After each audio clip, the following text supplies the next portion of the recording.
Vamos primeiro mostrar um pequeno vídeo, 1 minuto, do senhor Gerson Camarotti, comentarista da Globo News, em 2 momentos mostrando a absoluta incoerência, aberrante contradição entre o primeiro comentáriozinho que ele faz e o segundo comentário que ele faz. Mas vejam nesse caso, aqui se obrigam determinados jornalistas cujos patrões e cujos meios de comunicação a que servem chegam ao vexame ou à indecência. Em relação com a Venezuela. Foi errado o que foi feito na gestão Bolsonaro, de romper relações. Isso não pode acontecer. Jamais poderia ter sido rompida essa relação. E o presidente Lula faz bem em reativar essa relação. Ela tem que ser de um bom nível. Na Venezuela, a imprensa não tem direito de falar. Olha como é sintomático. Jornalistas foram agredidos hoje por seguranças da Venezuela. Num país normal, não existe esse tipo de ataque de segurança a jornalistas que perguntam. Perguntar não ofende.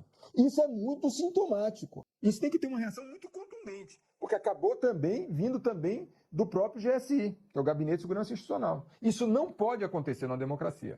Se um ditador vem para o Brasil, ele tem que ouvir perguntas, sim.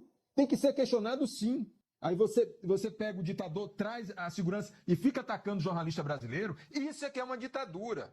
Isso é um sintoma muito grave, Aline. Muito grave. Isso é um sinal sensível do que é uma ditadura. Não se pode perguntar nada para ditador. Portanto, vimos aí que quem defendia as relações que deveriam ser mantidas com a Venezuela e, portanto, criticou o presidente anterior por ter rompido relações com a Venezuela, ou não ter reatado relações com a Venezuela, fazendo críticas e, portanto, um comentário impróprio, vem em seguida, como decorrência da agressão sofrida pela respeitada jornalista veterana, jornalista Délis Ortiz, da Globo, vem em seguida a agressão que ela sofreu ontem por parte dos seguranças do senhor Maduro, que na casa dos outros batem em quem querem, imaginem o que não batem na sua própria casa. E ele, Gerson Camarotti, aí num comentário muito próprio, à altura da competência dele, ele mostra muito bem como são as coisas num país em que há uma ditadura e um ditador, que é a vocação de alguns países da América Latina, da América do Sul, reincidentes esses países de tempos em tempos caírem em ditaduras, como está acontecendo agora aqui no Brasil. Estamos já, como eu disse outro dia, ontem, inclusive, estamos até o queixo, imersos na ditadura tupiniquim, para não dizer uma coisa pesada, uma ditadura tupiniquim. E a palavra ditadura está sob as lunetas e os microscópios dos algoritmos das plataformas. Não se pode dizer palavras que existem no vocabulário da língua portuguesa e que servem para dar nomes a situações cujas palavras são absolutamente próprias para defini-las, definir estas situações. Falando rapidamente, houve essa agressão ontem à jornalista Délis Ortiz e outros jornalistas levaram uns trancos. Por aí, eu repito, vejam como é que as coisas acontecem no quintal da casa deles, com aqueles milhares de venezuelanos que já fugiram, outros ainda não conseguiram, muitos passam uma situação de miséria. Isto é a tal narrativa que inventam sobre a Venezuela, segundo o senhor Luiz Inácio da Silva, que, e agora vem a outra coisa interessante, que começa a receber uma análise um pouquinho mais próxima da realidade sobre o que vem acontecendo no Brasil e sobre o que o senhor Luiz Inácio da Silva significa, simboliza nos dias de hoje, depois de ter sido colocado na presidência da República. Em editorial, o Estadão, jornal Estado de São Paulo, avalia que Lula, aspas, envergonha o Brasil. Este é o mesmo Estadão que estava há não muito tempo, e durante muito tempo, mas não há não muito tempo isto aconteceu, não é algo de um passado longínquo, que estava fazendo uma trilha confortável para que as coisas acabassem chegando onde chegaram, a esse tipo de ditadura quase pronta. Ainda está em termos de acabamento que nós temos no país, com a cumplicidade dos três poderes, por ação e por omissão. A grande imprensa, uma forma convencional de se chamar a imprensa tradicional, que foi responsável por tantas absurdidades que aconteceram no Brasil e que vem acontecendo, agora começam a mudar o tom, porque sabem que quando o incêndio começa, eu já disse isso aqui uma vez, não há bombeiros disponíveis, suficientes, e não há quem apague esse fogo que acaba queimando até mesmo os incendiários, os que tocaram fogo no circo.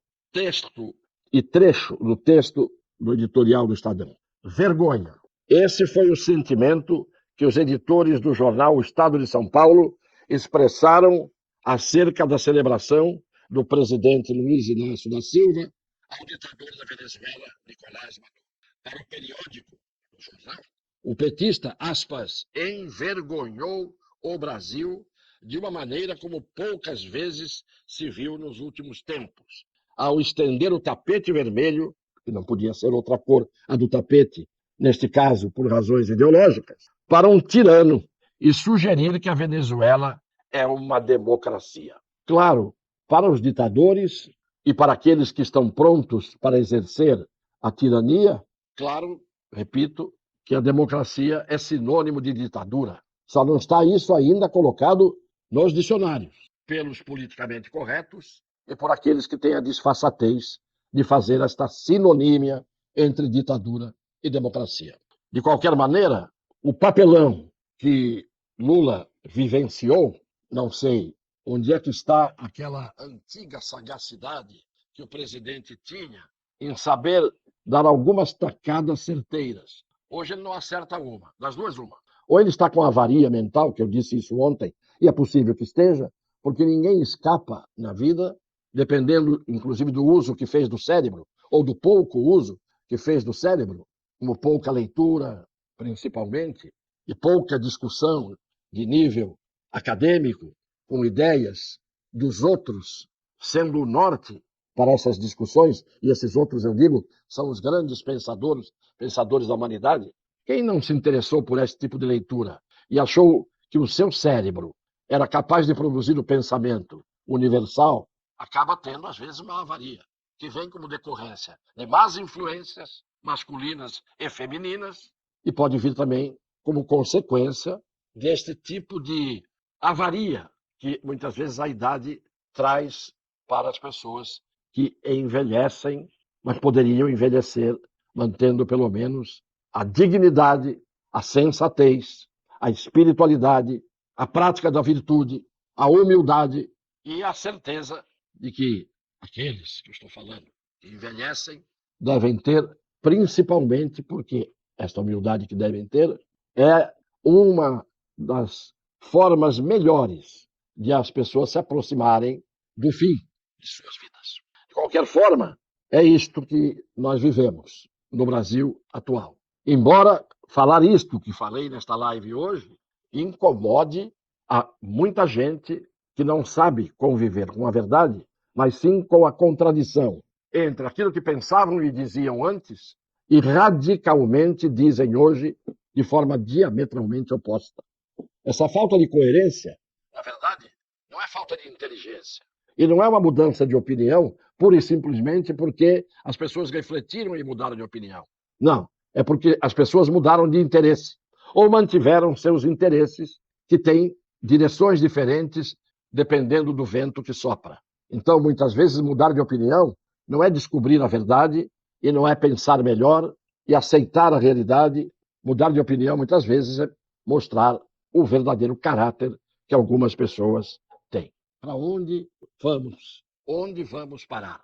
Nós não temos que perguntar. Nós temos que não parar, temos que seguir adiante, temos que ir para a rua de forma pacífica, ordeira e contida, porque é isso que a Constituição nos garante, para demonstrar ao mundo e ao Brasil inteiro, a nós mesmos, que nós não estamos dispostos a continuar no rumo que estamos seguindo um rumo para onde estão conduzindo o nosso país. E a essas pessoas de boa fé, um beijo no seu coração.